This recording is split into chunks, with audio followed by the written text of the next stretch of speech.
পুরো গ্রাম নিস্তব্ধ। শুধু মসজিদের পুরনো লাউডস্পিকারের কর্মর শব্দে ভেসে আসছে আজানের ধ্বনি। আজান দিচ্ছেন হজরত আলী সাহেব, গ্রামের সবচেয়ে বৃদ্ধ মুয়াজিন। বয়স প্রায় ৮০ ছুঁই ছুঁই, তবুও একদিনও আজান মিস করেননি। কিন্তু আজকের আজান ছিল অন্যরকম।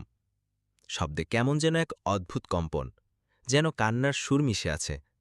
আল্লাহু আকবার, আল্লাহু আকবার।